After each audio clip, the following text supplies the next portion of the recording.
didn't have water like that, but I find Smith Falls water tastes like bleach.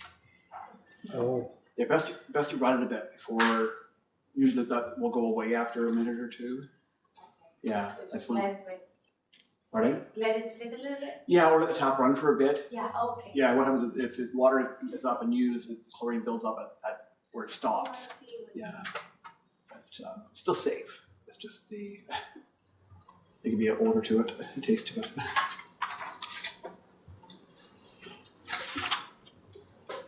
After I do the acknowledgement, call the meeting to order, I will just ask everyone to introduce themselves. We have some new members, and we also, just for the benefit of the public who are watching. And if you two want to say something about why you just decided to join, let's take a moment to do so as well, because you haven't had that chance yet. Okay, thank you.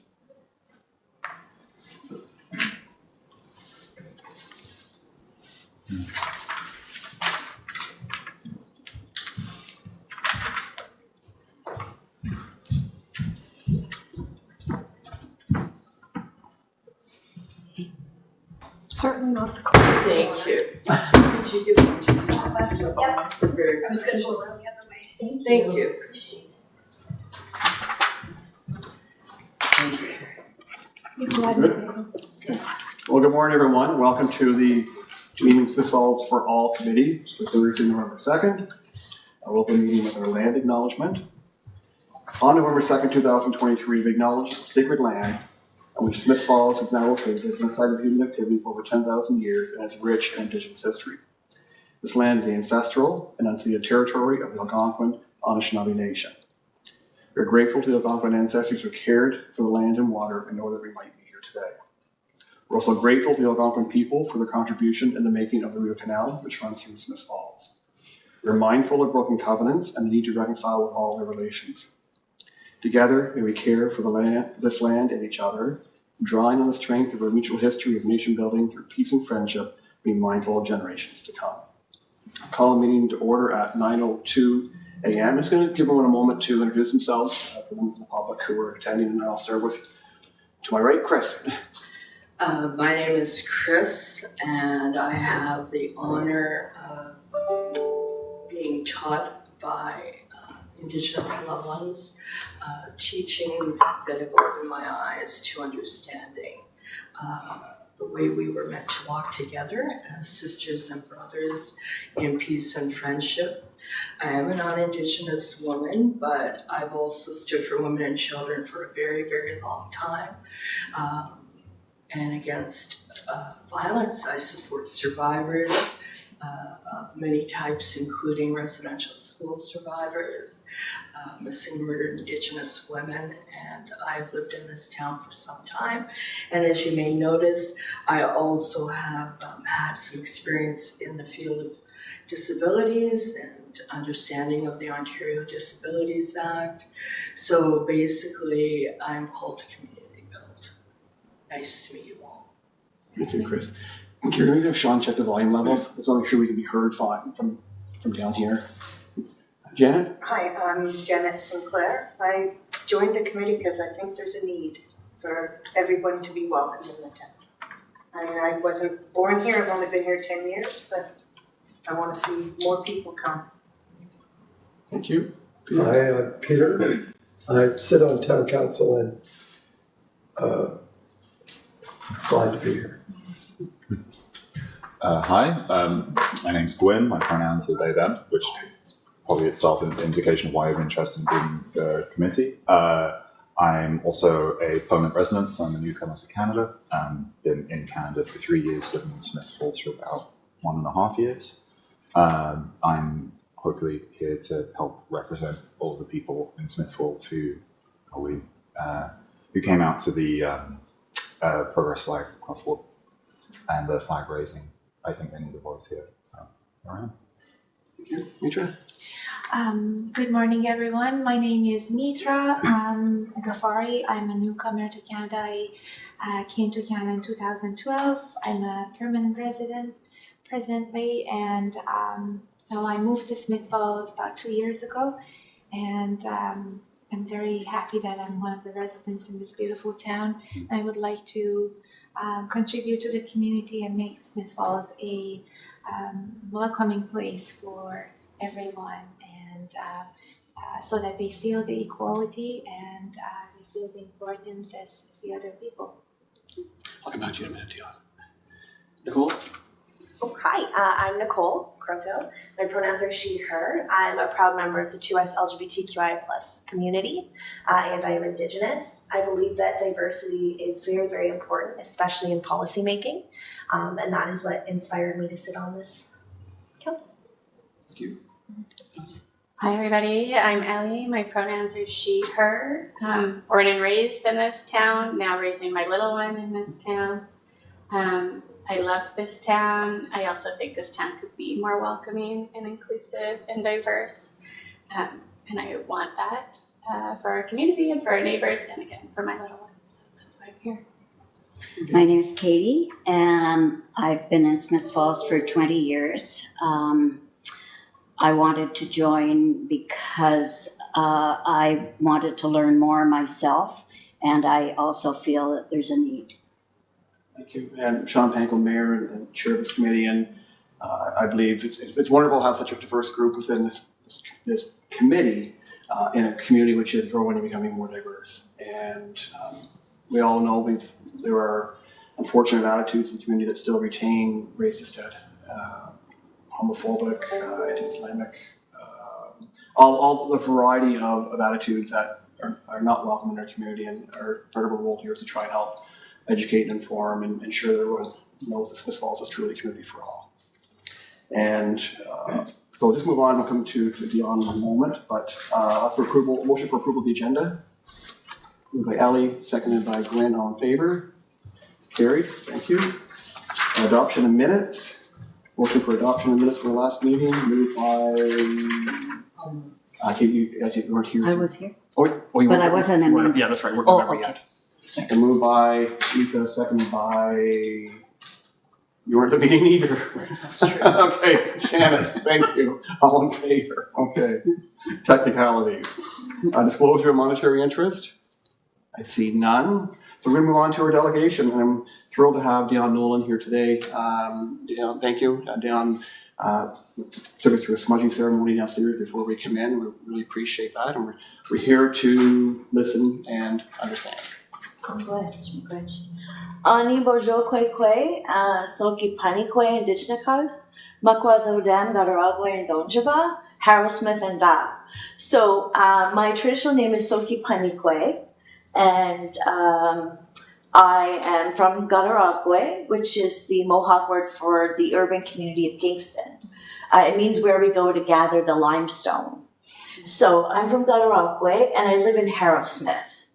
And before we get going, I just want to sing you a song, because I think it will kind of help us come together in a way.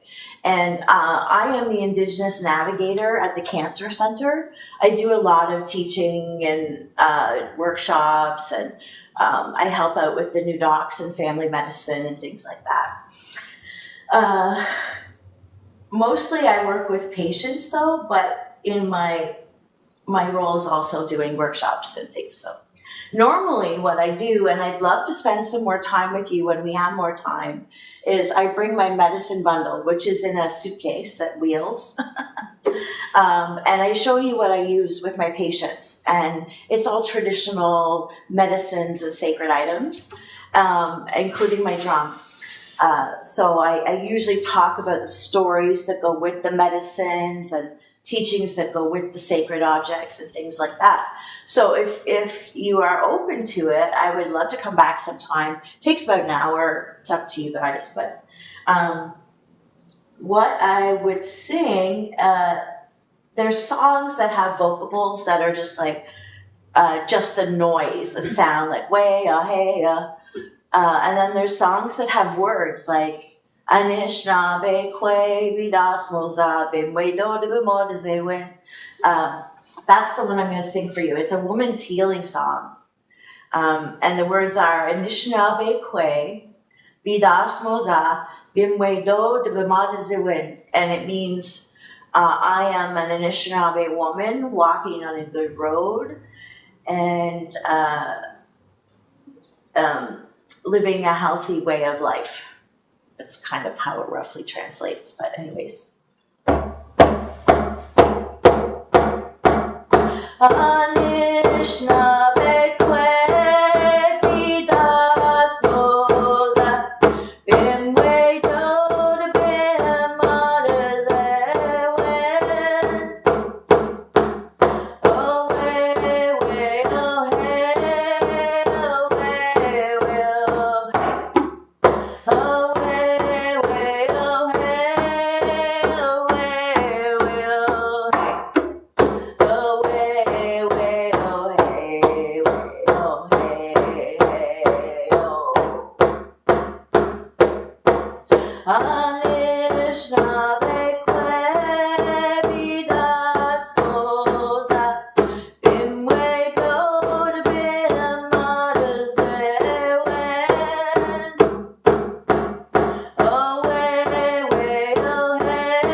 Verses. Normally you're supposed to sing 4, but it's a little longer. Anyway, so if you can feel, you may be able to feel that your heart should be beating with the drum, and it creates a way to center ourselves.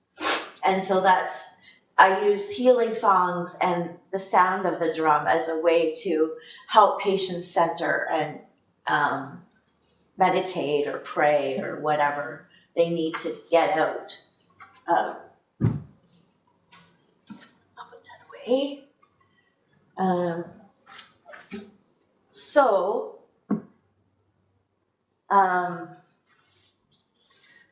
This is a turkey tail. If you don't know what it is, it's just a fan I made. I use it as a talking feather, a talking fan, I guess. But my husband actually got this turkey. We were at a sacred fire. And he said, "Oh boy, I wish I had that wing that we gave to Carol Ann. We had a beautiful turkey wing that we gave to someone to use for part of a craft. And they were supposed to give us back the rest of the wing. But we never got it back. So he says, I wish I had that wing. And we're in front of a sacred fire. And within 2 weeks, he hit this turkey. It came up out of the ditch and he hit it with his truck. And it was like $6,000 worth of damage. So I said, honey, I told you gotta be careful what you ask for. Spirit will help you, but you don't always know how. So anyways, that's where this came from. And I'm gonna pass it. And what we do, we're gonna have like a little sharing circle. And I'm gonna go clockwise because we're on Algonquin territory. I'm Algonquin. The language I spoke to you was Ojibwe or Anishinaabe-Moan. I'm a beginner at that, a beginner learner. And my dad's family comes from Quebec. And it's my dad who is Indigenous. And I actually grew up here and went to school here. And I think you worked with my dad. Dan Terrio?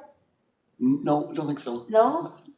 Did you work at Rito Lumber ever? No, my uncle did. Oh, your My uncle? did, yes. Oh, okay. Yes. It was a relative. Yeah. I recognize the last name, that's why. Anyway, so my parents still live here. I grew up in the country between Smith Falls and Perth. And I wasn't raised with any of this. I was raised with, hey, we do this because we're Indians, or we don't do that because we're Indians. Indians are strong, Indians are healthy, and Indians fight, and Indians are tough, and all this stuff that I didn't know what it meant. So when I was probably 15, 16, I read an article about Métis. And at that time, Métis was being used to describe a mixed blood person. Now we know Métis are the ones that are connected to the Red River. They have their own language. They have their own culture. But the article I read talked about this person being mixed blood and feeling like they were a bridge between the cultures. I was like, hey, that's kind of how I feel. especially now. I feel like I have one in each hand and I try to bring them together. So cultural safety is something that's super important. You want your Indigenous members to feel safe and comfortable, and if they want to smudge on Main Street, go for it. You know, they should be comfortable enough to do that and feel safe enough to do that. At the hospital, what we did was we put up a bunch of art, First Nations art at the cancer center, so that it was more of a friendly atmosphere where patients could say, hey, I'm Indigenous, and feel comfortable to self-identify. So I am going to pass the feather, and I want, first round, it's going to be easy. So normally we sit in circle. Whoever's holding the feather speaks, and the rest of us think and listen, but to understand, not for what you're going to say. Don't think about what you're going to say. Just think about trying to understand what the other person's saying. And then when it comes your turn, let whatever needs to come out, come out.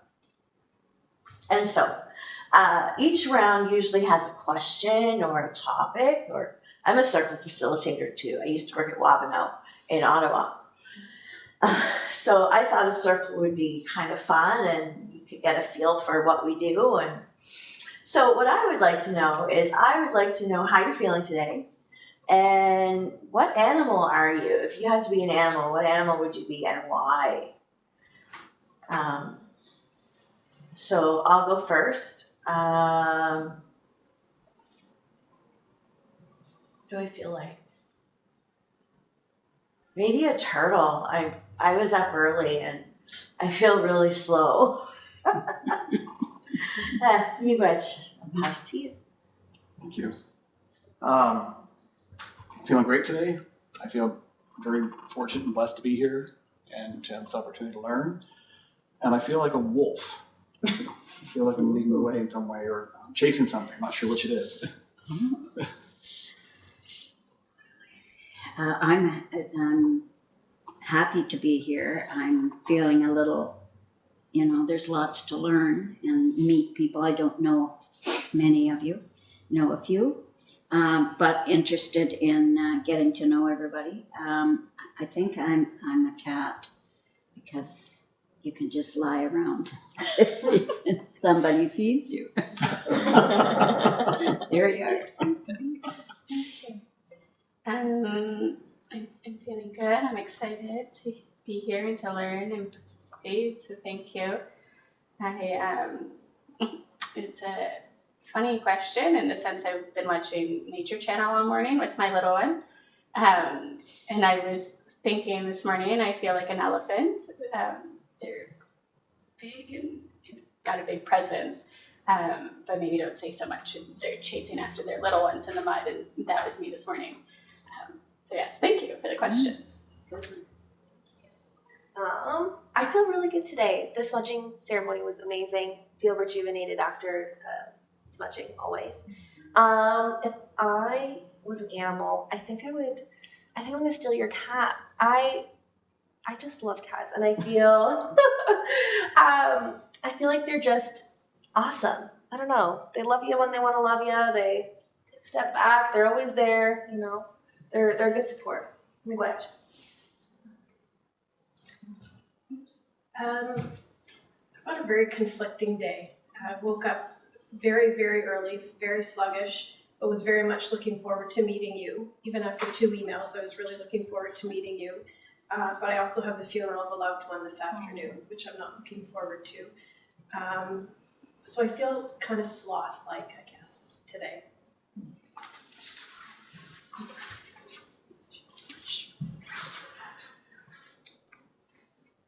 I feel very blessed, and I am very glad that I can be a part of a group, a circle that wants to see things get better. And so I think in some ways, when I look back at what I was doing over my lifetime of work, I'm going to choose the beaver today. Kind of is about community building. I am exhausted today. I've had a bit of a rough week and haven't been sleeping, and the change of weather and my disability don't work hand in hand. So I think I'm feeling like a bear getting ready for just to hibernate and not wake up for like a week. Something is kind of what I want, but it's hockey tournament weekend, so that's where I'll be. Today I'm worried. I am. I've been watching too much news. On a whole bunch of levels, I'm worried that my time is running out. And I wanted to do so much, but I know that there's people coming behind me that are going to pick up. It's a long journey. So I don't know. I've been hearing a lot of the geese, so I guess today a goose is what I'm feeling. Today I feel like a retired racing greyhound. I absolutely booked it here from home with about maybe 10 minutes to get here. Sudden burst of activity, and then I'm holding as much energy as I can for this space, and then I'm going to go home and I'm going to crash. As an English migrant to Canada,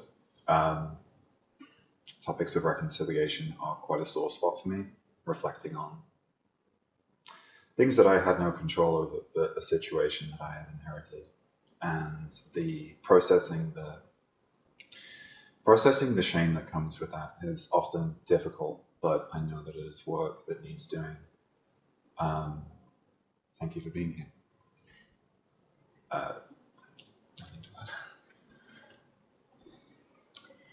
Well, thank you for sharing this with us to begin with. It's my first time I'm touching such a thing or seeing it. During this smudging ceremony, I was just looking at it, and I thought that just like the friends also mentioned, how blessed I am to be here and to be part of that ceremony. And sometimes I feel like the day-to-day concerns and responsibilities just take us away from our spiritual side. And I used to be more connected with nature a lot. And actually that was a good kick in my head to get back to take time and just concentrate and be connected to nature and concentrate and meditate. Thank you for that reminder. I'm very also like sitting in this circle and I'm listening to everyone. I thought that I feel like I'm not I feel like I'm here by myself, but I feel like I'm part of a mission. I am here because I'm meant to be here. I'm sent to be here. I have gone a far way. Mayor knows I have talked with him. And I don't think that it has been a coincidence. I have been planned to go through that and find my way to Smith Falls and buy my lovely house and have some beautiful century trees that sometimes I hug them, sometimes I just grab them and cry when I need to cry and talk to someone. I do those things, but I need to do more. I'm grateful for this moment, and I was thinking, what would I like to be, or what would I be if I was an animal? I think I am an owl. Thank you. Thank you. Miigwech, everyone. One more round, and this time I'd like you to share what is your goal and what is your plan for reconciliation? Do you have plans? Do you have ideas, thoughts? And what's your purpose here, basically? So, yeah.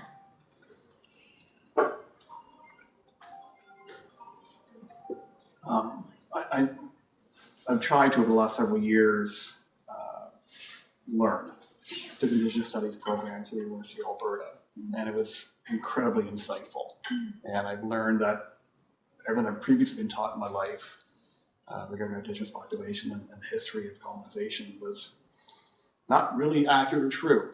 And so I think as a municipal leader or even as a Canadian, it's the actions we take day to day. It's taking the time to understand and listen. Part of the rationale for formation of this group is to try to do as a community what we can towards reconciliation. Smiths Falls does have a much larger than average proportion of Indigenous people identify as Indigenous in Smiths Falls. I think it's close to 7%. In a province where I believe it's almost 7%. In a province where it's like around 2.9, around 3%, I believe. So we have a responsibility, of course, to all Indigenous people across Canada, but specifically within our community. We need to ensure that they know that we are with them in every way possible. Well, I'm just don't know too much about any of this, so which is why I'm here. So I don't have much to say, but I'm here to learn and to do whatever I can towards making things better. I think I would actually echo what Katie said. I think I'm here to learn and to share with the community, and I see myself a little bit as a community builder, and I think being able to just learn and then share that forward and help support folks maybe from behind the scenes and amplify the work that they're doing. Also bring a little bit of the teachings into my life and into my home and into raising my little one, and what all that kind of looks like and entails. Yeah. Reconciliation is a really deep word that I don't think we talk about under the surface level a lot, right? Like we talk about the word reconciliation and land acknowledgement, but what does it mean? And my grandfather was born and raised in Kittakinzibi by Metawaki, Quebec. And it's not confirmed what schools he attended or what impacts happened during that era. But what I do know is that he could recite the Bible back to front to back, verse, everything. And he wasn't necessarily religious. And so I sat in on a lecture a couple weeks ago, and there was a movie titled Colonization Road. And that's actually a road in, I want to say Manitoba, in a different province. And there was a writer and a traditional teacher named Lee Mariko who spoke in this documentary. And she used the analogy of stepping on one's foot, right? She said, if anyone stood on my foot and got off, I would forgive them. Right? But what if they're not getting off your feet? And the analogy is used to reflect on systemic ways that we see policy. And so that's where just reconciliation to me means going deeper than surface level, right? Actions following words, promises to reconcile. I think I should follow that. I guess the obvious answer why I'm here today is it's part of my job.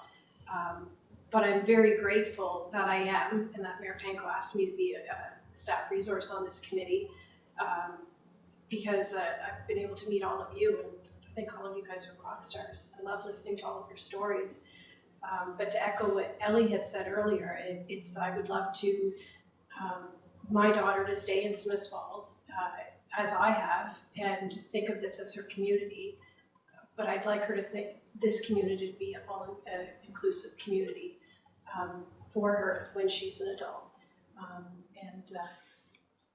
guess that's why I'm here today.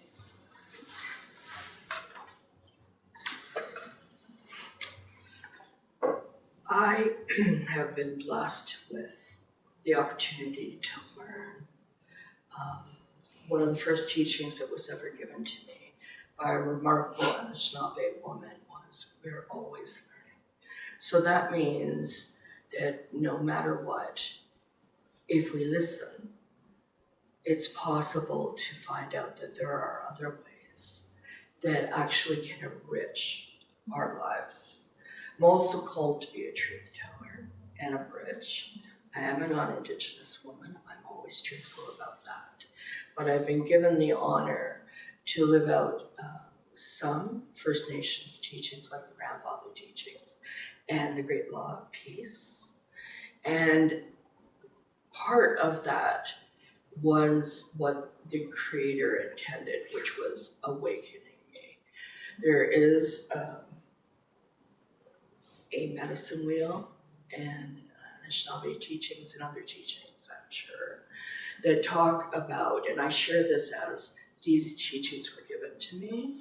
They are not my teachings originally, and that's very important in order, I think, for reconciliation to happen. Because to say that you're someone that you're not is not true.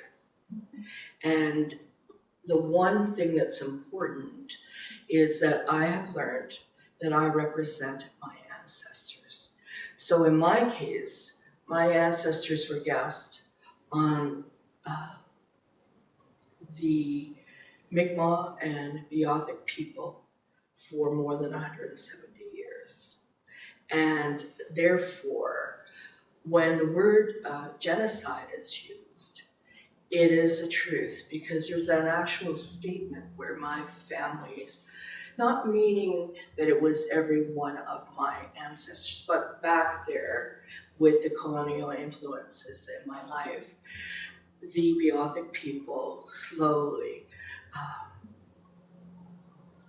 suffered unspeakable acts because there was not an understanding of what we're sharing today, and not a value of knowing that there is a place for all teachings in a good way.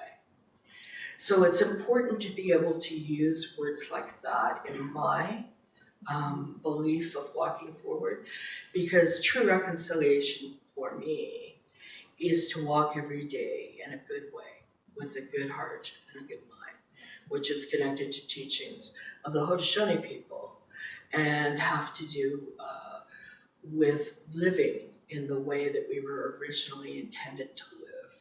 And I'm not just saying only the Haudenosaunee people, but there were wampum belts that were between our people very early on. And that was communication of a desire to have friendship and to walk side by side in a good way. Unfortunately, what's happened is a lot of the colonialism that came from the settler background, which I have, did not understand, but we did originally live side by side in a good way, which means we didn't cross over and step on someone's foot permanently or often. We lived our teachings in respect side by side. And so I have the great honor of being awakened, and I'm able to be a bridge in some ways. And what it means is we have, I'm not speaking for anybody else, but we have to open our hearts and our minds that ours is not the only governance, that ours is not the only way, and that we respect those differences. In my experience, that is the importance of wanting to make things repaired and lead towards reconciliation. So I thank you. Reconciliation, it is a big word. I think that we need more teachings, we need more learning, more ceremonies. We need to bring all that to the town so that other people can also learn and feel connected that way. And I think that would start reconciliation.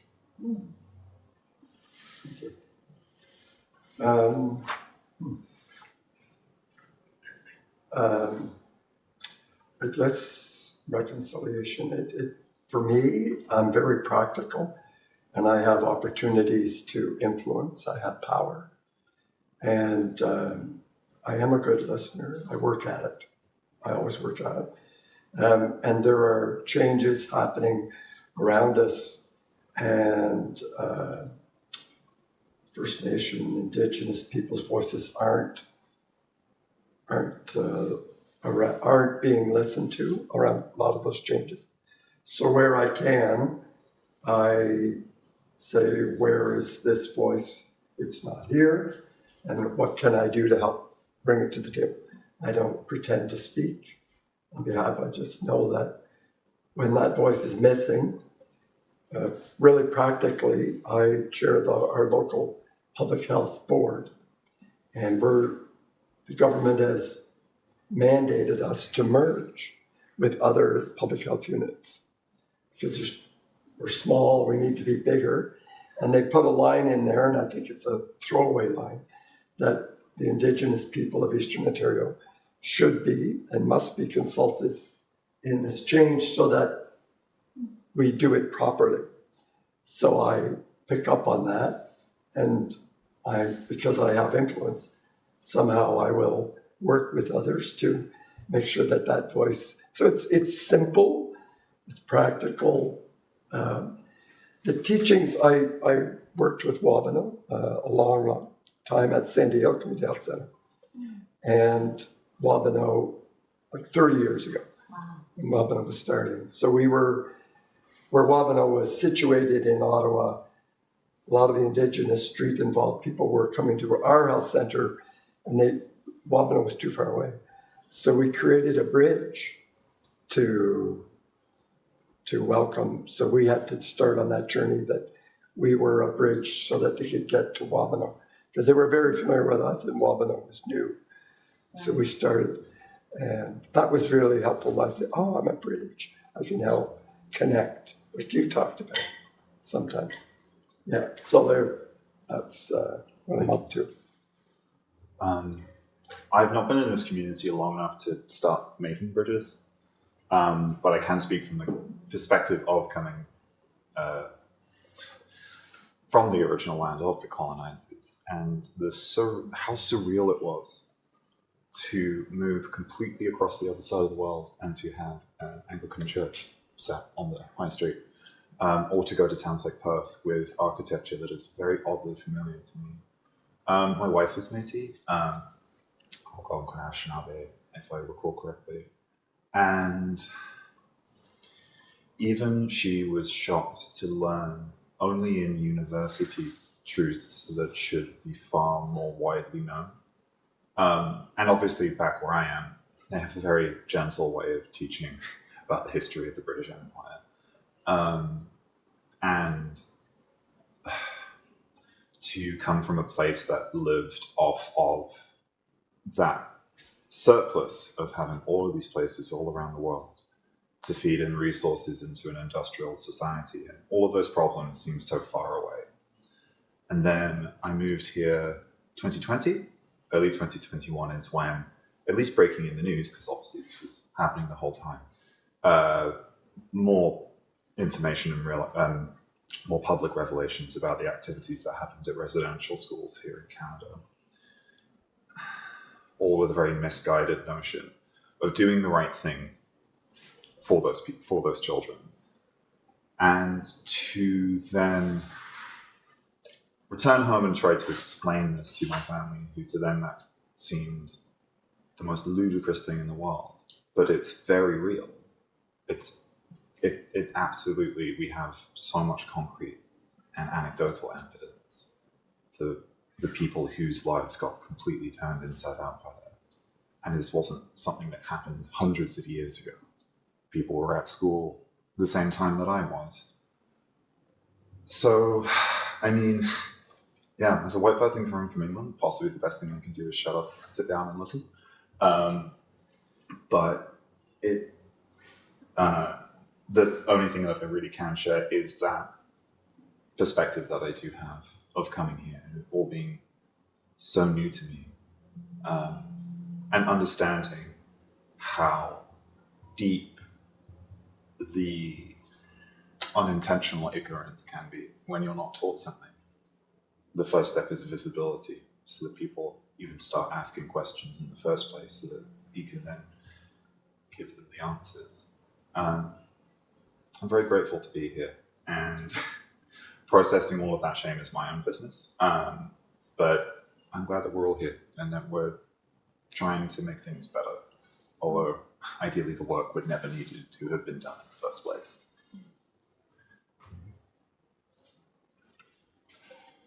So for me, reconciliation has two different aspects. One, to reconcile within myself, with myself, about the hurts that have been done to me, whether or not intentionally or unintentionally, from very close people to me, which are my parents, to friends, co-workers.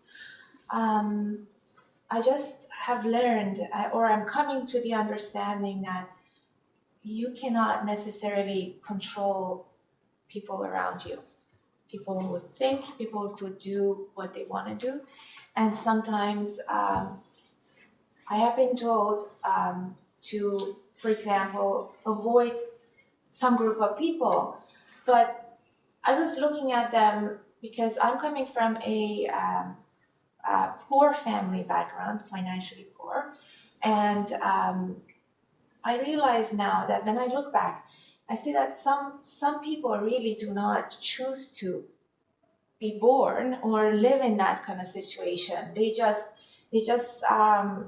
are born in that family setting, and they are raised like that. So there has never been another way around them to be able to educate themselves or learn or to want to or have the ability to choose that better situation.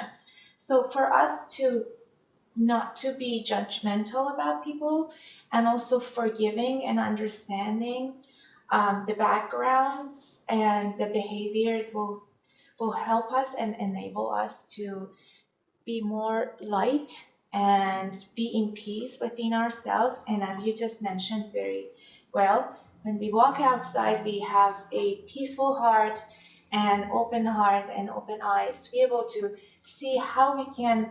I know there's lots, especially when you listen to the news, a lot of negative is going on around the world. We may not be able to change the whole world, but those little, changes that we can make in somebody's life, in a group's life, in a town's life, if every person within their own spectrum, if they think like that, there would be a lot of change happening for good in the world. I see it that way. But that change should start from us. We should be able to be forgiving and come in peace with what the indelible marks that has been put in us, again, willingly or unwillingly, and to be able to move forward and see out of the box and try to bring that positive change to the community. And also at the same time, I feel like looking, just stepping out of the box and the box of the mind, I'm saying, and be able to see and understand other people.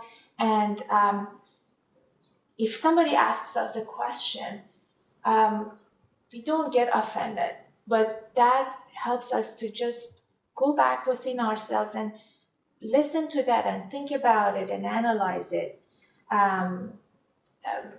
That would help us to be able to understand each other and see things from their point of view, and also something from the whole, like the miserable incidents that happened in the past.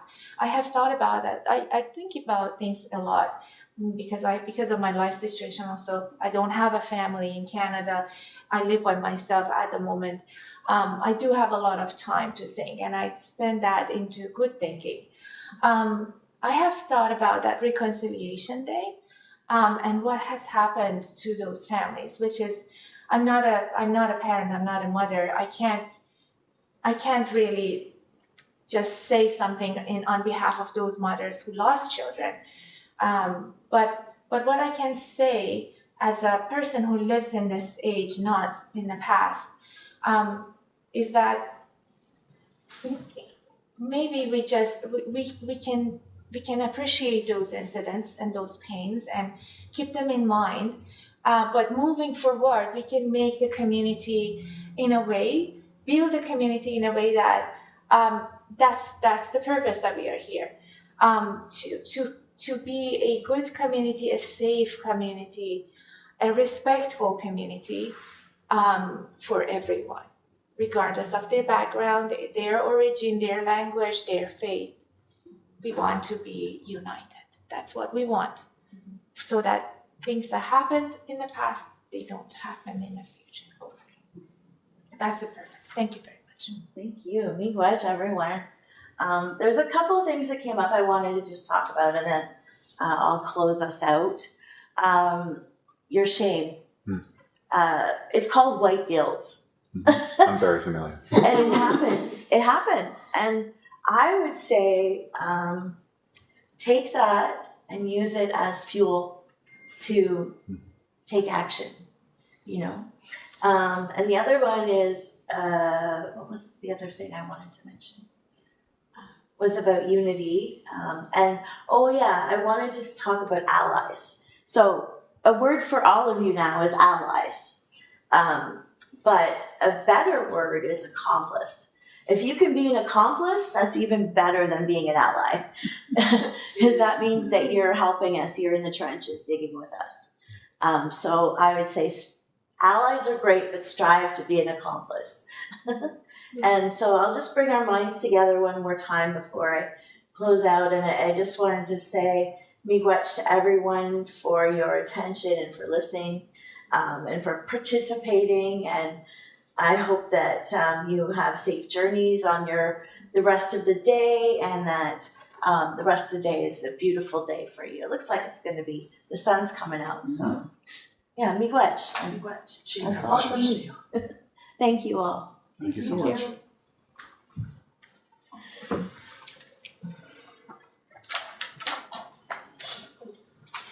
Can we take a 2-minute pause? Sure. Yeah, just Turn my phone off. It's way over there bothering everybody.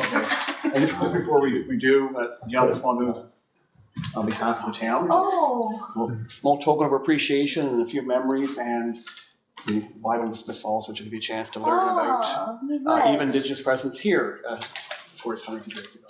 I remember when I grew up here, there was like only one other family that I could recognize as Indigenous.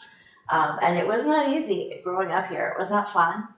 I got chased around the schoolyard, ooh, you know, and do you shave your legs with a tomahawk? Are you going to scalp me? Like, it was terrible. So I stopped identifying after a while. At first I was really excited. I'm like, hey, I'm Native. Whenever we talk about it in school, but I learned quickly to keep my mouth shut. So I hope this town, I'm sure it's better now, and I hope it gets even better.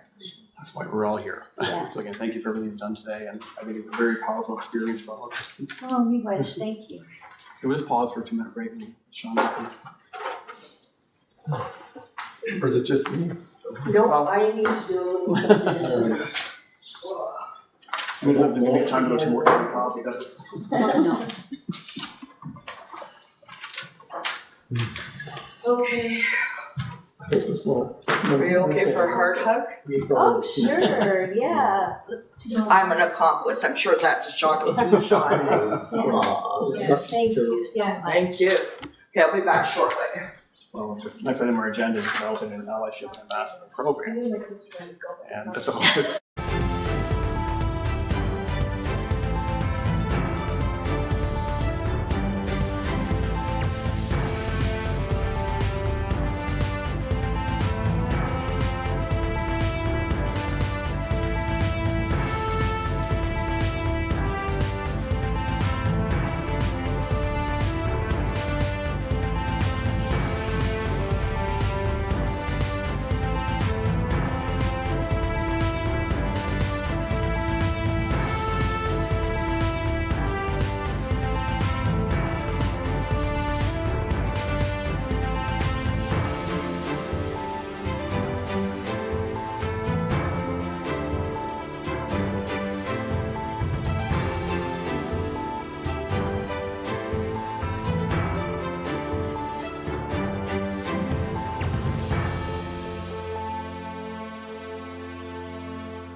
Okay. Okay, well, welcome back. We've got a couple priority issues to discuss today. And the first one is a review of the previous Racism Discrimination Task Force recommendation of developing an allyship and ambassador program. So the previous task force had some breakout groups, and one breakout group brought forward the concept of how do we help ensure that newcomers to our community and newcomers who are considering our community know that they are safe and welcome and supported. And recognizing we are a community which is growing, we're a community which is becoming more diverse, we are a community which will evolve considerably in the coming years. I think it's critically important that we not just support the newcomers to our community in greater ways, but also send a message to the broader community, the world, that everyone is welcome here, regardless of where you're coming from in the world, regardless of your ethnicity, your culture, your religion, your traditions, your customs. Everyone is welcome in Smiths Falls. And so the concept really emerged that when I did some research on it, I couldn't find anything out there that truly reflected, I think, the spirit of what we were trying to do. And so we have yet to bring this into reality. And the hope is that, my hope today is that we actually can form maybe a small working group which can pull this forward. And really the vision would be we can line up allies within our community, ambassadors for our community that come from various cultures, primarily, have different language. People who come first have an opportunity to help support those who come next. And I have no idea how intimidating and difficult it would be to leave your homeland, move to a new country, come to a new community where you may struggle with the differences in culture and traditions, the differences in food and language, and all the barriers that you face. And my grandparents faced that almost 100 years ago. And my grandfather came here alone, speaking no English, having no money, but basically fleeing oppression in Ukraine to seek an opportunity in Canada. And I was fortunate he wasn't supposed to end up in Smiths Falls. He ended up here, met my grandmother who had come over a year later with her family, and now there's like 80 of us that descended from those two people. But so I have great respect for my grandparents who had the courage to leave and find a new opportunity. I know from what I learned as a child, a young person, it wasn't easy for them. Even though they were Caucasian, they were East European. They didn't speak English very well. They were humiliated and ridiculed from time to time simply because of their country of origin and how they struggled trying to find a place in Canada.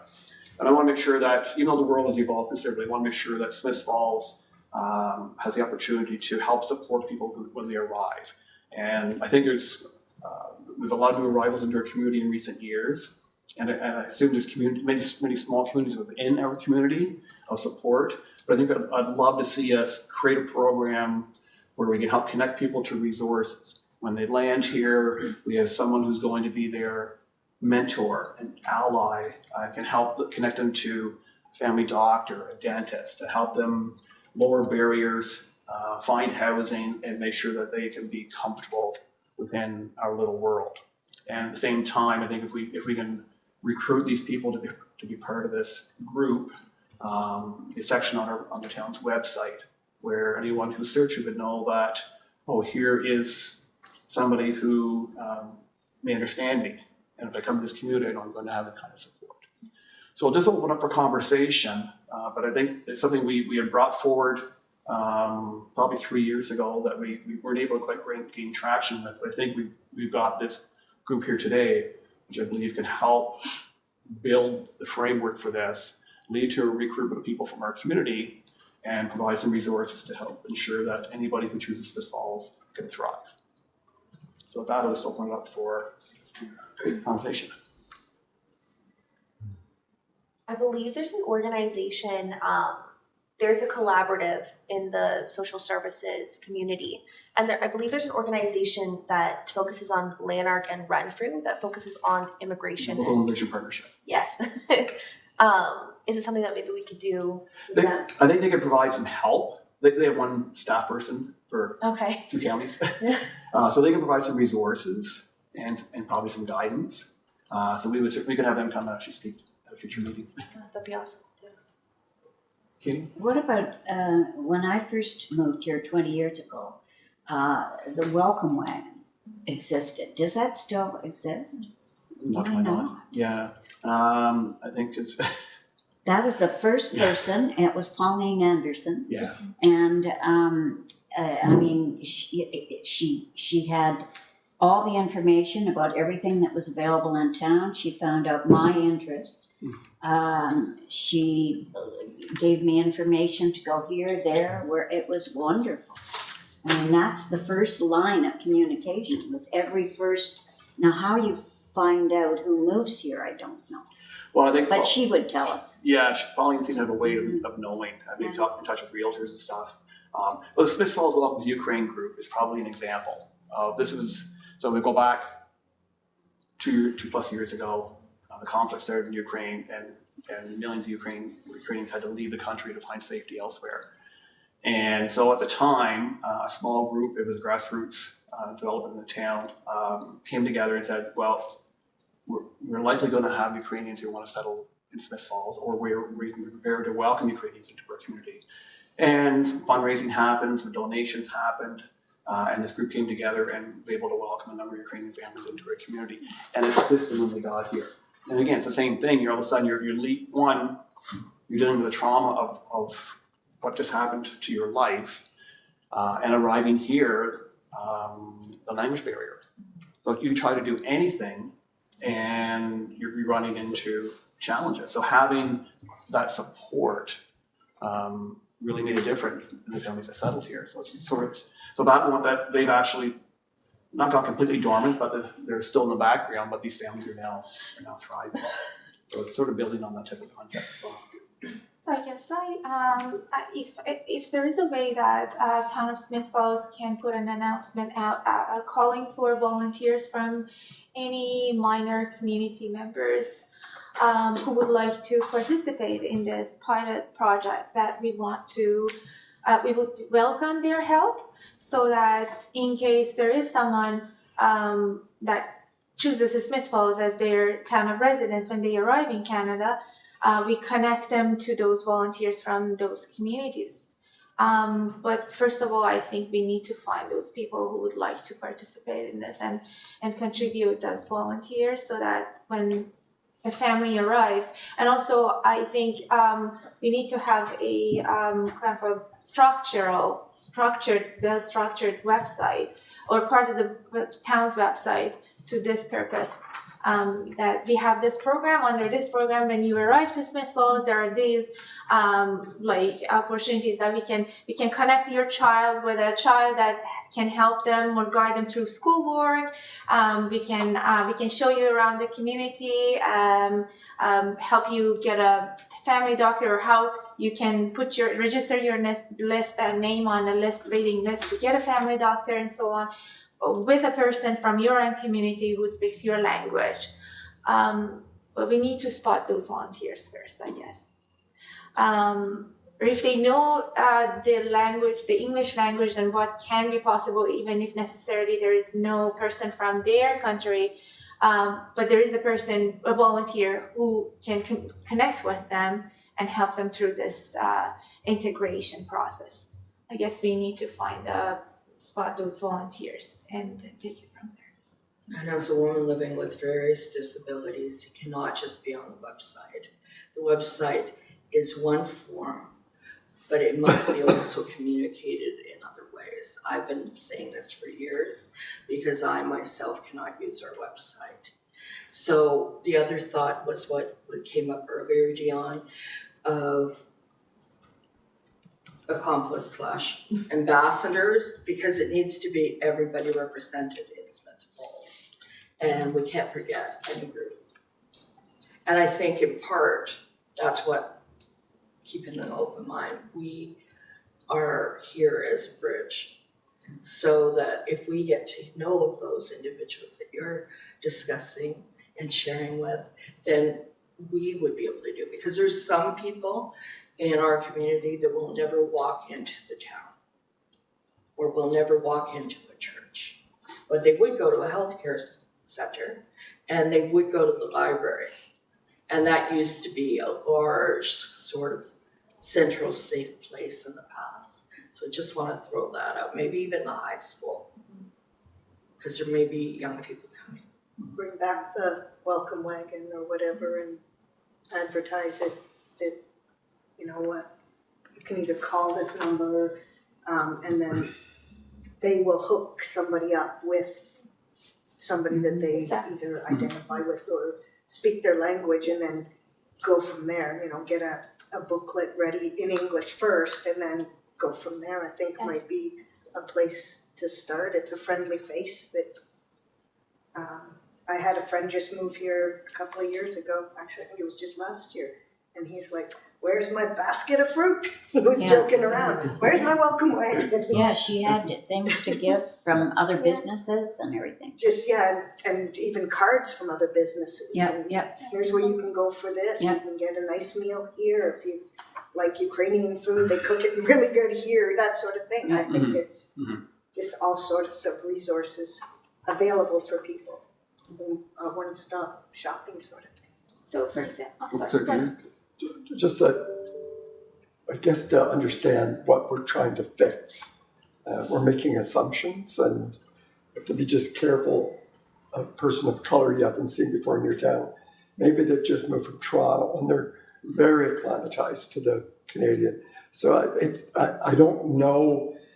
I would think that if we could connect with immigration, if we're talking about new Canadians, then I would connect with Kingston or Ottawa Immigration Services and form a partnership, because we won't have the volume to have a service. And as soon as we find some volunteers, they'll have a baby or they'll move, and we have to go and find new ones.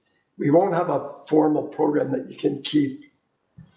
It's just not, I don't think we could. It's not very practical to think that unless we resource it and you have volumes of people.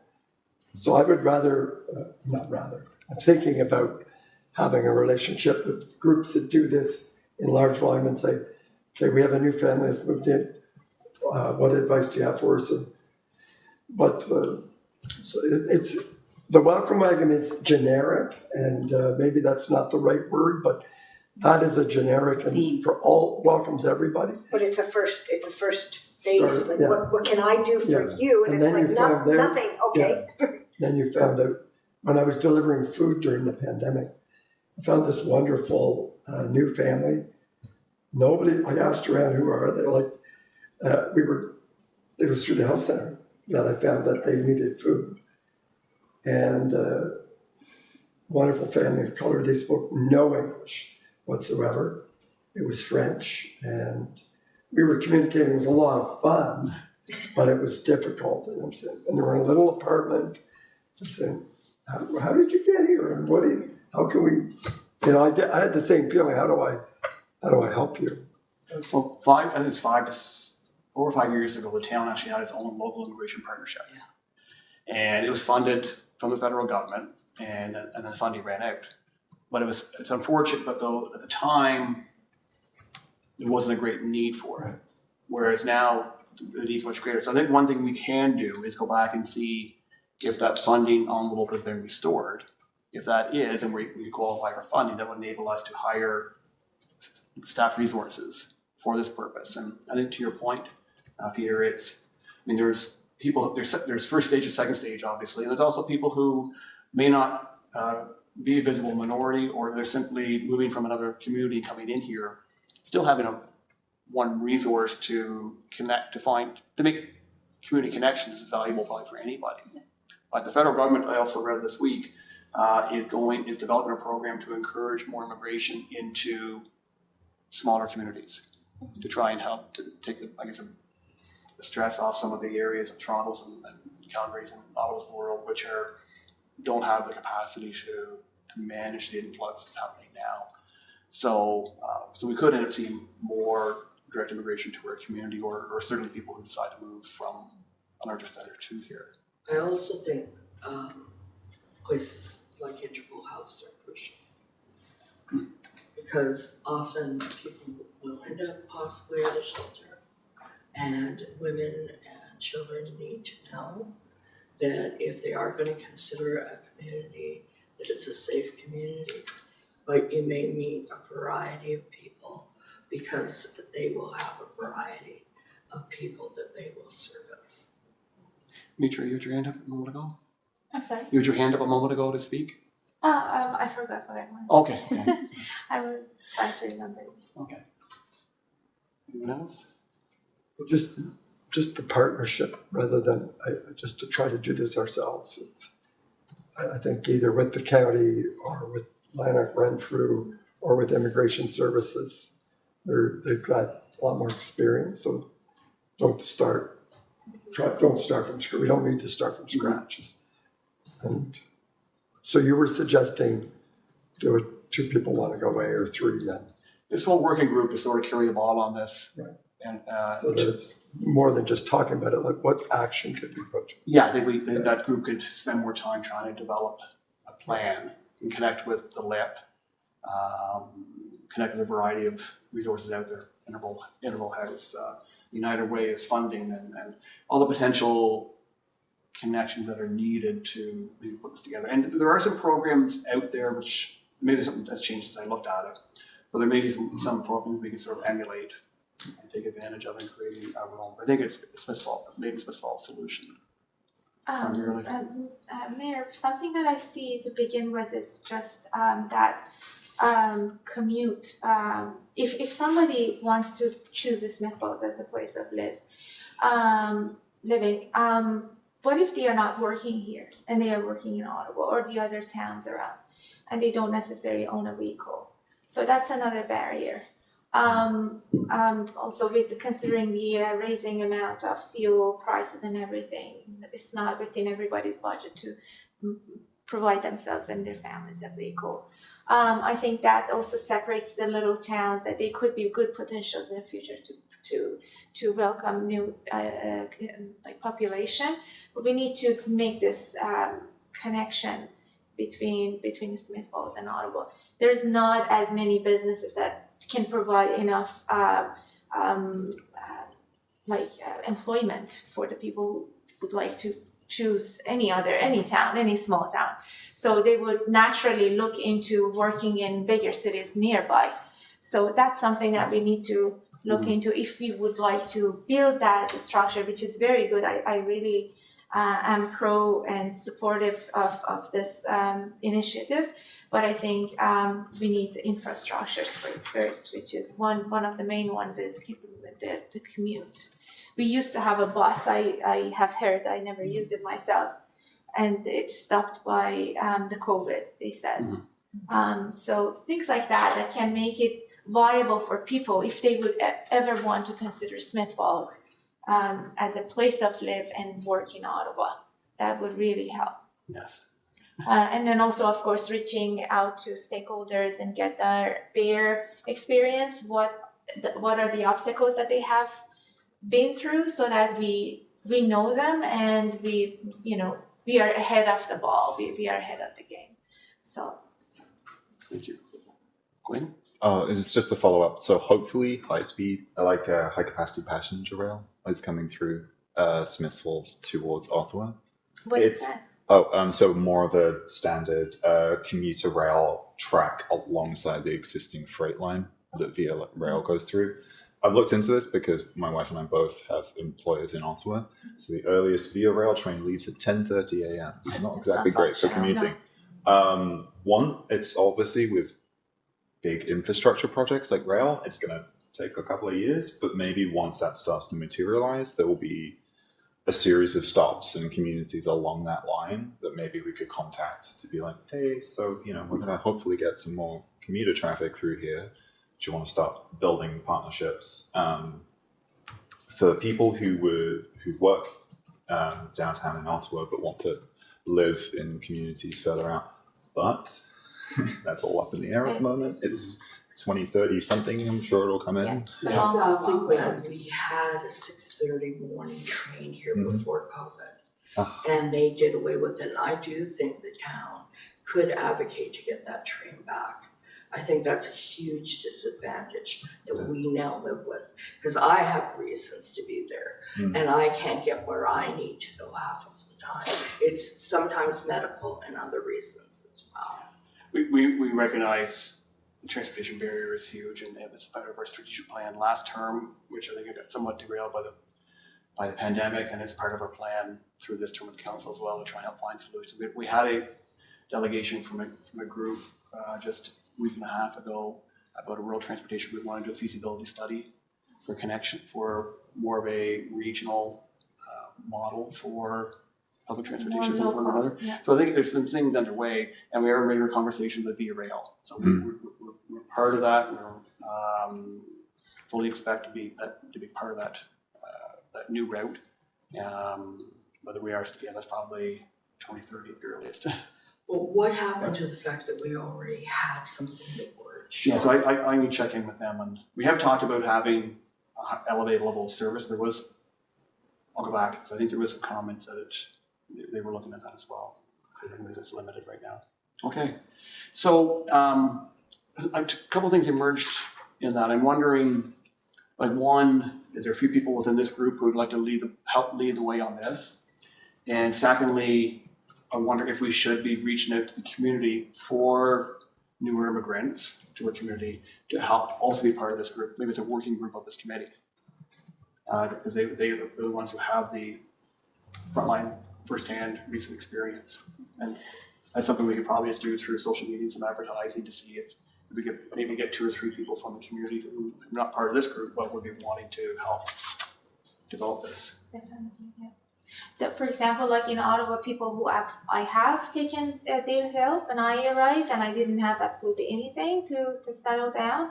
Was like, there was a person who gets donations for computer parts that people don't use anymore, and upgrades them and put the pieces together and makes a usable computer for the kid of the family if they have like a student or even themselves that they cannot like afford buying a new computer. So they receive donations and they put the monitor and the keyboard and they just upgrade a little bit of the memory and everything, and they give it to the families that are new and they cannot provide those for themselves. Or there are little volunteer organizations, they put donated furniture together and give to the newcomer families. We can work on our food bank more to see how good they are doing and what is their need at this point. So those are the very fundamental, like the very first things when a family arrives, what do they need? So, and I know that there's a group that they go to but that's extra, but just giving an example. So they have volunteer drivers that a family from Iran, they say that we are coming. We are going to be in Ottawa airport at this time. So the volunteer goes and picks them up on their own expense and brings them to the hotel that they want to go, or to the if they have a friend or a family member here that lives, they bring them to their address so that they feel like they come to the airport, they don't just look around feeling like they're lost or how they're going to get out of here, as to have that sense of welcoming. But that's extra. We are thinking we are very the beginning of the road, so there's a lot to think about to get there. And with the group that you had, Sean, for welcoming new families from Ukraine, why may not ask a couple of them if they're working and willing to work in an inclusive group? Because they that's quite have possible. the knowledge, Yeah, right? good point. Exactly. Yeah, and the experience of going to the airport and welcoming families, and then this is to your point, how comforting it was for someone to arrive knowing there's someone Somebody there is waiting to for help them. them, right? Are you Okay. looking for volunteers Yes. to do those things? Yeah. Okay, well, I So- would be happy to do. So the first part, I guess, is let's look, is there a few who want to try to work together to develop a program Yes, is exactly. probably the We need first to come step. up with some. and then work towards improvements? Alan? I was gonna say I don't have the capacity right now to lead that, and I'm also white and born and raised here, so I don't know if that's my space exactly. But I'm happy to sit aside that working committee because we work really closely with Jody at the Lib, Aaron at Interval House, all the food banks. Happy to make those connections and sit at the side, but I'm Okay. not gonna lead that. But. Okay, understand. Yeah. Thank you. So who would like to be maybe part of that working group to start with. Katie, Mitra, I will as well. Maybe 3 is okay to start with, and then I think what I'd like to do is put a call out to the community. And See if this is usually what happens to me just walking around or in my chair. People know now I advocate, so I can hear lots of Definitely. stories. Yes, that. And it's not threatening, because it's grassroots. So like something that I was, our focus here is now on like people who are coming new to the community, was something that I read on Smith Falls Facebook page last winter, was someone who was using their electric wheelchair to go around. They were not happy with the situation of sidewalks that are not clean, and the person was with disability, and she was saying, I remember that, like, I'm impaired in my house, I cannot go get groceries. So I was thinking that could be a potential program to do, to buy groceries and drop it at the, seniors' houses, and like people who don't have vehicles, or like people with disability who cannot find it easy to go to the even local stores and take. So there's a lot that we can do, and as well for the newcomers settlement and stuff. So. Okay. I think Carrie captured all that in a minute. I was just wondering, I have Katie, yourself, and was there anybody else who volunteered? Okay, thank you. And then also we'll let you put the recruitment out to the community. So moving ahead, strategic priorities and visioning, and that's really a matter of where do we want to take this group. And I guess if we were sitting here 3 years from now, this term of council is winding up. This term of this committee will be winding up. What do we believe, if we were sitting 3 years from now, what would we need to have done over the next 3 years to fulfill our mandate, to ensure that Smith Falls 3 years from now is even that much more inclusive? We've lowered barriers, we have created barrier equality. So what are the things that we need to accomplish in the next 3 years to know that we served our purpose and that we have moved our community forward in many positive ways? So this is just an open discussion, and I'm hoping Carrie can sort of capture the discussion, and then we'll try to formulate that, I think, into not a formal strategic plan for this committee, but I think we need to have some clear direction on what we want to accomplish. So I'll just throw it open at that.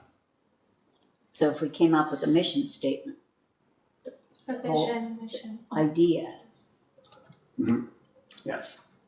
That might be in our purpose already. oh, is it? Well, we have it in terms of reference to some extent, but we could also, I think it's a matter of, we may redefine that based on what this conversation means.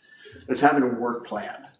And so that we know that there's milestones we want to achieve. There's things that we know we should be creating in our community.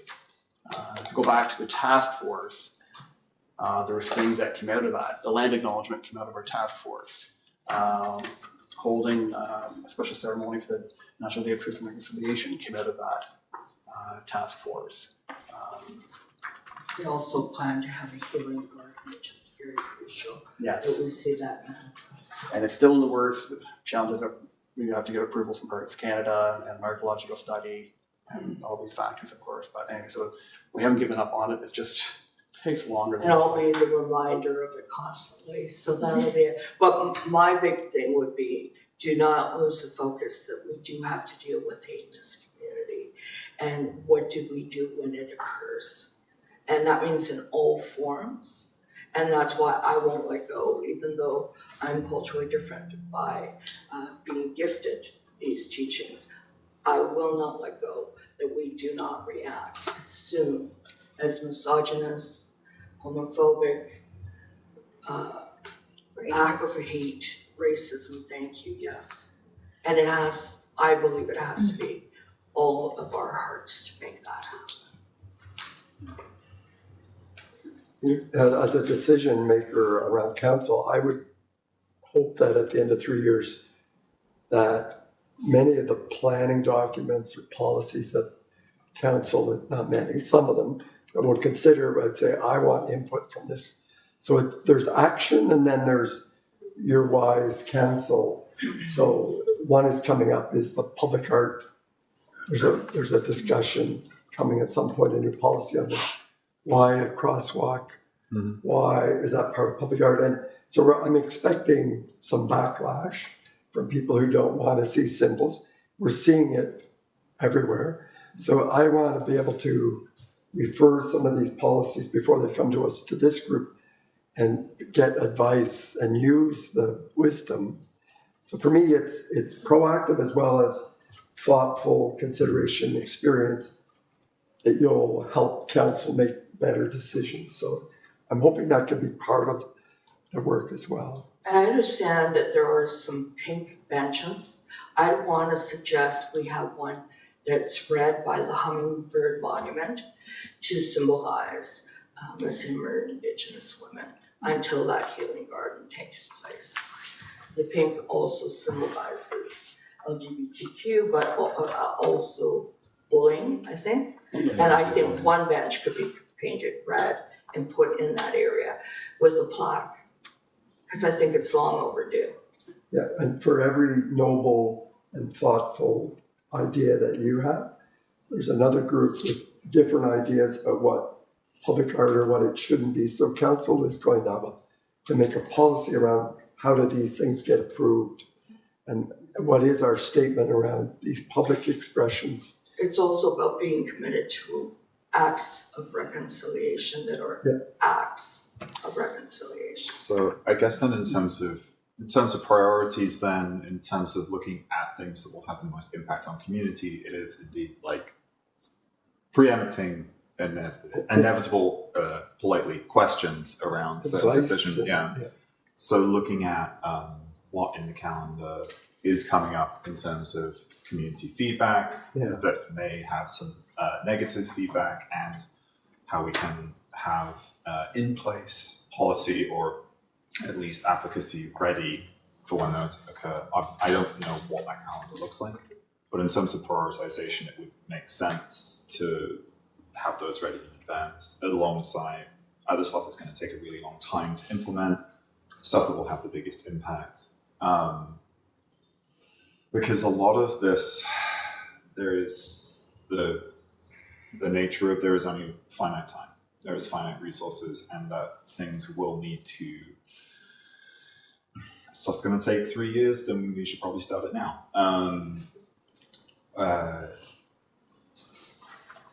But then we would need to probably get that whole list of things that we would want to address, and then just to figure out the order of operations to make sure that things are done in a timely manner, to make sure that a lot of this doesn't just get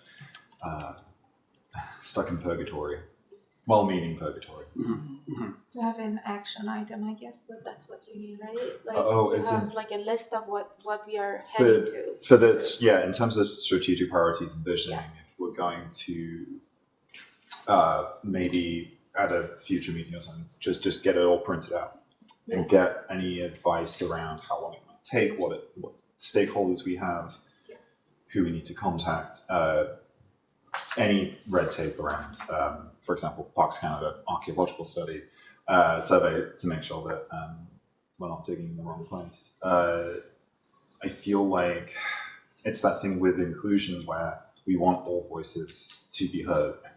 And so it's not a case of this voice is more important than this voice. Yeah. To accommodate for this voice is going to take 3 years and lots of paperwork. So we might want to get that ball rolling first, just so that we can make sure that this all manifests. I think this is just the way that my brain works. I think without it all written down, it would be difficult to figure out the order in which to begin work on things. And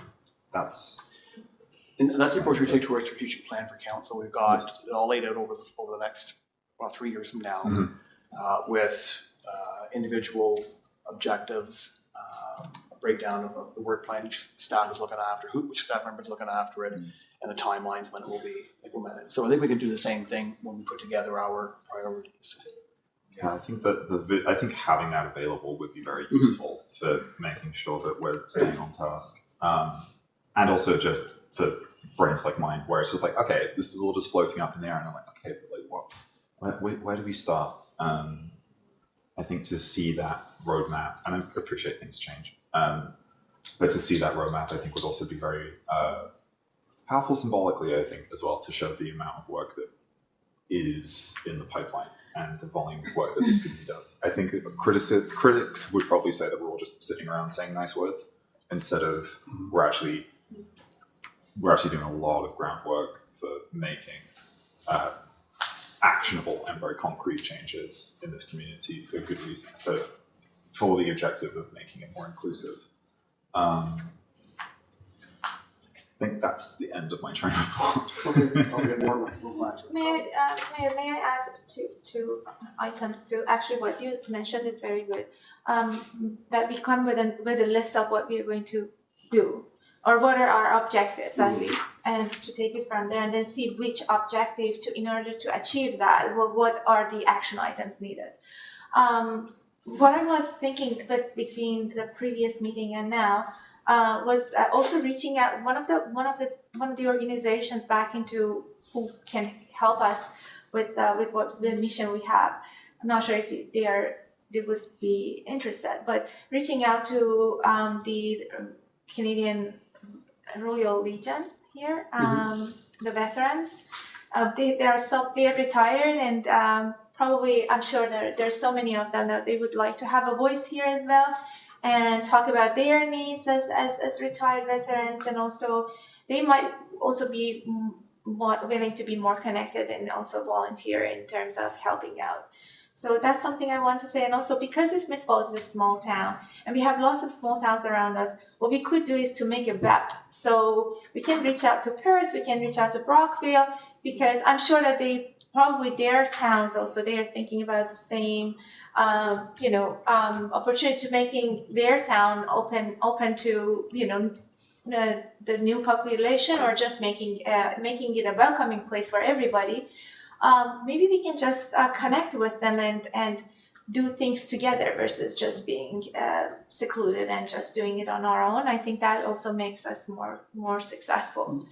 I'm not sure if that's within your vision, if you would like to do that, but I thought that also helps us to, and we are by distance, we are not really far from each other. So people can live here, work in Paris, people can live here and work in Brockville. So those are things that we can look at. I'd also like to see what you were kind enough to share with us is today, a sharing circle be included in that, so that we have a number of members of communities with different ways of visioning.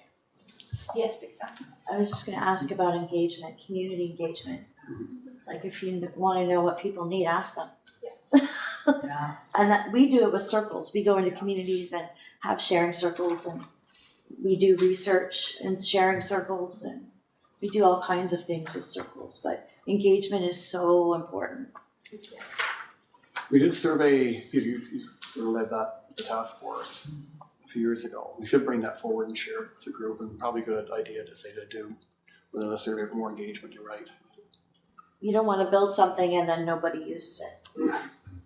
Nicole, I think you were next. Yeah, so I have a couple of different trains of thought, so I'm going to try very hard not to be scattered with my ideas.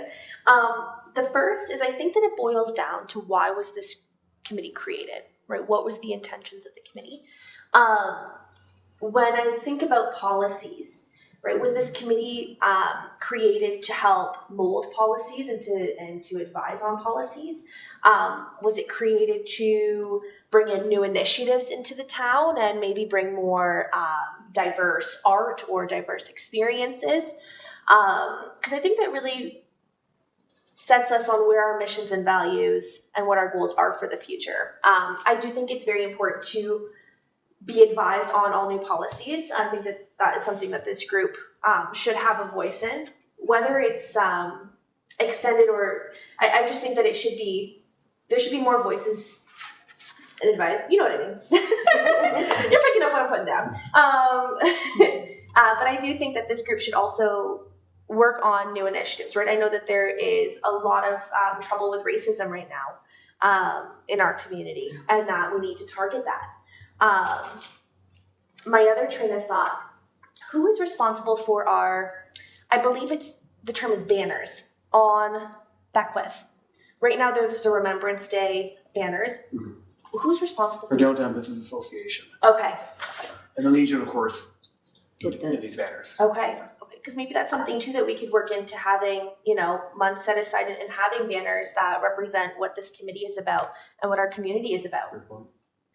Yeah, I guess initial thoughts when helping with the task force. And the task force really emerged out of racist incidents that have happened in our town, and the realization that we need to do something. And then it's evolved into this committee, and I'm thrilled we have this incredible group of people working together. And so the mandate can be extremely broad if we believe that. And so I think of Smith Falls for All. I also recognize that 20% of our population live on a household income of less than $30,000. 40% of our households have a combined family income of less than $50,000.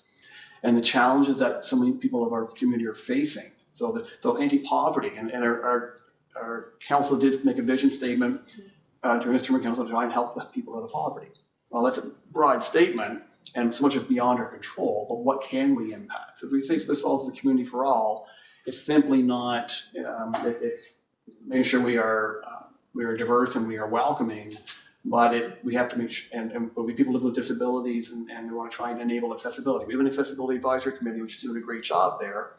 At the same time, it's prevalent within our community, and when we say Smith Falls for All, we want to make sure we can impact that, or is that going to be within our scope?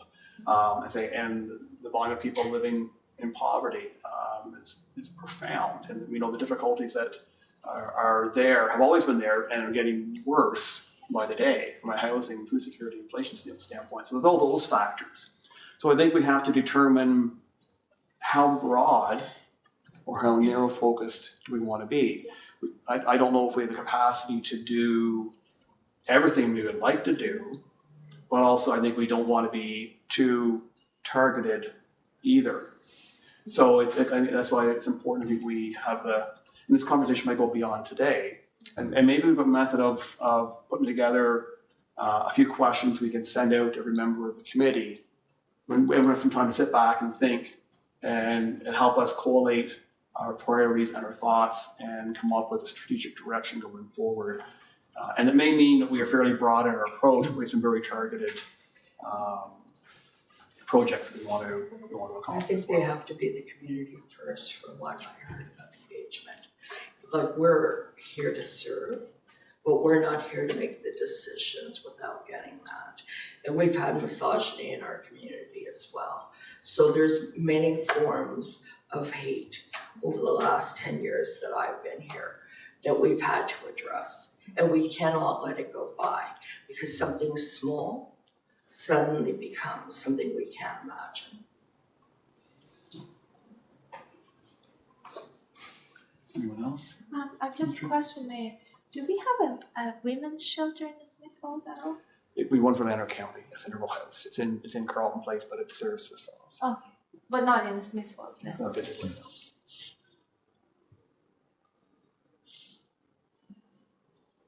We need a multicultural festival. Pardon? We need a multicultural festival. All I hear about now is the Santa Claus parade. But there's how many other festivals and celebrations are there before Christmas? Mhm. There's lots of them, but we don't seem to. if you're in a community, there's a very vibrant Chinese, and they have a festival every year, like, Here? yeah, The Chinese New Year yeah, celebration. so it tends to attract Chinese and people from Chinese descent. It's, And going the for Health years. Committee used to be somewhere that could become more of a multicultural focus than we've had. And even if you don't have like necessarily the amount of number of the population of that community, specific community, we can connect, because there's almost one like per community. We have a community center in Ottawa that we could reach out, and they always have volunteers that would love to go and promote their culture and just do performances. And Smith Falls is not that far. We could maybe provide them some sort of so that they can come here and do that kind of celebration here, so that people enjoy. And that would also show that, show to people in Smith Falls how it would be if we are multicultural here. That's what that's what I was thinking, it's just promotes that, yeah, we're all different, but we're all the same. That gives And it, there is a Ukrainian festival in Carlton Place on Sunday afternoon. I think this also kind of boils down to the idea of accessibility, though. And when we think about people immigrating or migrating to this area, we also have to think about accessibility in terms of cultural representation, and in that is food, right? I have some friends in the county that are from India, and the closest spaces where they can grab, food that, used for their ingredients is in Kingston or Ottawa, right? So just thinking too about accessibility when it comes to, not only making it a welcoming space for them, but once people are here, how do we show them that, we want you here, we appreciate you, you're a valid member in our community. that's a good comment, actually. I was talking about that with Independent store. I asked them for a specific item that I was looking at. They didn't have it, and he said, well, we have we get requests like that every once in a while, but we have tried to bring like multicultural food items to our store, but if they are not being purchased, they end up going out. So I understand their view. If they are more accessible, not always, because there's a demand there, right? And it was difficult. I was new here. I like to go to Walmart or to Independent and get the food, the local food that I was looking for, and I couldn't find it. But when I approached their manager and asked, he said we did a couple of times and the shelf remained untouched, and they had to unfortunately get rid of those items. So I think once, hopefully, when we get more open here and we have more of different diverse cultures here, then we would have Indian restaurants. Actually, we have a new Indian restaurant not really far from here. So we have different restaurants, the grocery stores will be encouraged to bring, diverse items here too. So hopefully we'll show. Forgive me, I'm going to have to leave. Sure. Okay. Thank you. Thank you very We're much. close to wrapping up. Thank you, Yeah. Chris. Wouldn't it be great to have Thank one you. store with many communities selling their food? That would be great, yeah.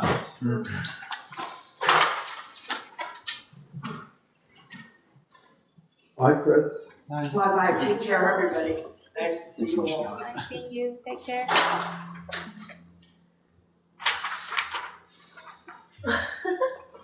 Take on my job. Lots to carry. Thank you all so much again. It was lovely meeting you all. Thank you for sharing. Bye. Bye for now. Bye. See you later. Okay, anything further on this? Any further comments? So Mayor Panko, I think the takeaway, maybe what you mentioned, is maybe send out some questions Yes. and give people some time to actually sit on it and digest it. So I can do that probably early next week. Perfect. And I'll pull out the past survey that we did. Yes. That's really useful. The welcome basket idea was very good, actually. Very, very popular around here for a long time until Pauline retired. Someone else took it over for a short period of time. and didn't, I asked her the first day I met her, when, if you're ever tired of doing this, let me know, because I would love to do that. So, but Imagine you're new in a town, someone Yeah. knocks on your door Oh, and says like, welcome yeah. to our community. It's like What can I so do for you? heartwarming. yeah, Maybe that's an initiative that real estate agents can band together for. Oh, Yeah, definitely. sure. Businesses should be more involved with this. Pretty good at that. Yeah. Well, Yeah, my real estate agent gave us a basket of Yeah. stuff. It's really useful. Okay, well, thanks, everyone. Moving on with our agenda, there's no correspondence items, there's no on camera. Next meeting date scheduled for December 14th at 9 a.m. Hope it works for everybody. And at that meeting, Rob Rayner, who is chair of the steering committee for Leonard Basic Income Network, will be doing our presentation on basic income concept. Anyway, anything further before we wrap up? Just that I wanted to know if our schedule for the coming year would be the same second Thursday of the month, because I need to go ahead and put my requests down, so I need to know all year. So I guess your schedule's fairly flexible, second Thursday is Friends at the Library, but but at at, 10:30. so you've missed, you're late? Oh, yeah, sorry. Yes, it's the second. Okay. Yeah, But Oh, so this it's is the the first first meeting. now, Okay, yeah. sorry, so the 14th would be the second. Yeah. Okay. So let's, That's my question. Okay. for the, well, it's just a three, we'll figure out between the three of us. Sure. How we can make that, what time works. If we adjourn, we'll figure that out, okay? Okay, ask motion for adjournment. Moved by Janet, seconded by Ellie, all in favor? Stands adjourned at 10:46. Thank you, everybody. Thank you. So which of your mornings or afternoons better for you, or certain days? Well, not necessarily, I just need to know ahead of time to go ahead and put my request for that time. Okay. So I just wanted to see if it is the same thing for the next year, then I go and highlight my name because we have a calendar and I highlight it, so that way no one else would put a request for that day. Because Okay. once a person goes off, Check it out. the others cannot. Sure, sure, So okay. I just wanted to make sure that. Any other time. I started wandering back into food days, so it's like $200. Is it what, it would just be once a month? Well, depends on, we may, Two teenagers. and I don't think it was, we're not gonna. Also, we are talking about our committee, our subcommittee. Yes, yes. See you later. That I don't know. Find Let's talk something about that that one. So no, I was talking about Oh, the this bigger committee group? meeting. Oh, sorry. Yeah, I think it's the pattern. I think, Carrie, you've done dates going forward. I've done the dates going forward. I don't know if we extended it into 2024, but I made a note to send out meeting requests for the 3rd.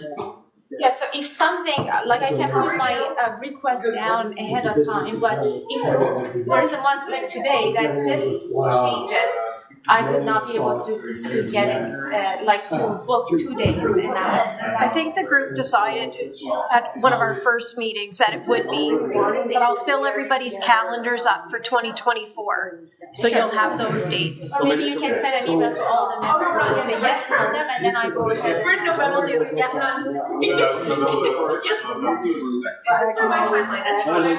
don't think it will be needed for a year. 2 months probably. And I'm not sure if once a month would be enough, but we may want to do, we want to try and get this launched. Yeah, okay. How about what I'll do is I will,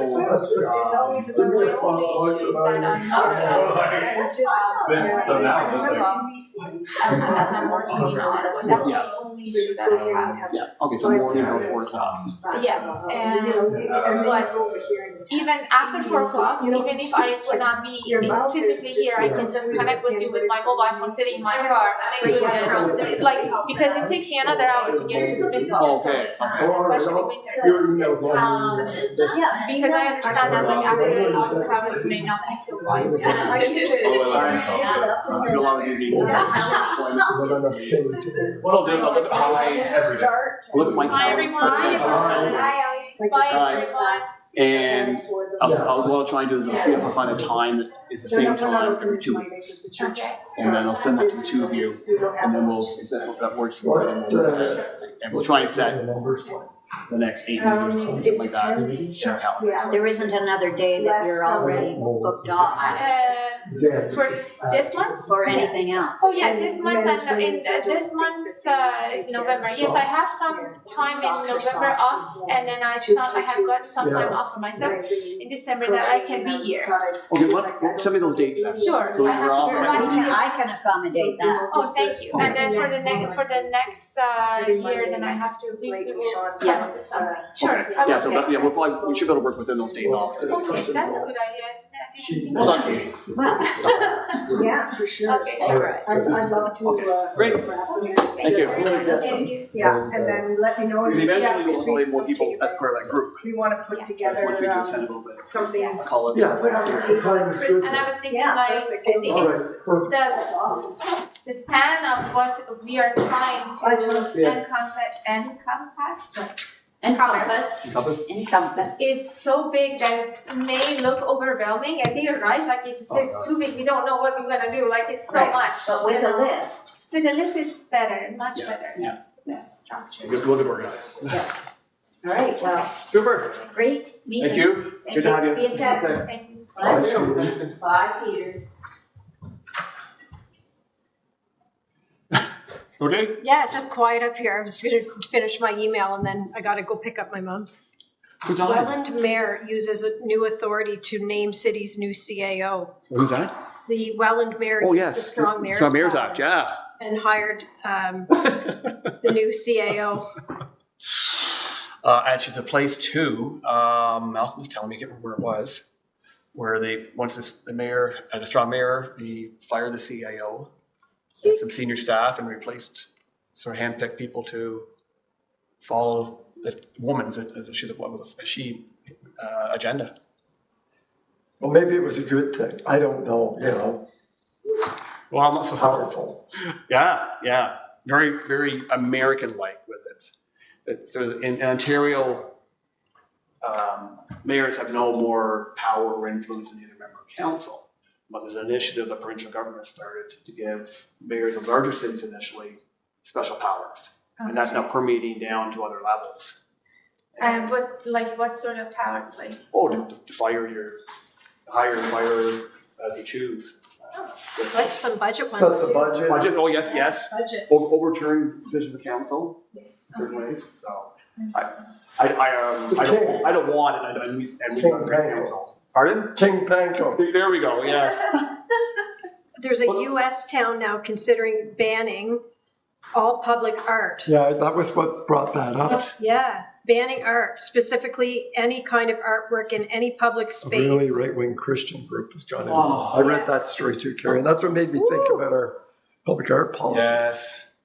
Mayor, I was just walking between Rexall and a business beside it. There's a big wall that once you're walking on the sidewalk, you will see there's a big kind of outstanding. It comes out a little bit this much. It's a Victorian painting that shows like cards, women with Victorian costumes, and like it's just like it's Smith Falls, I guess, like back in last century or so.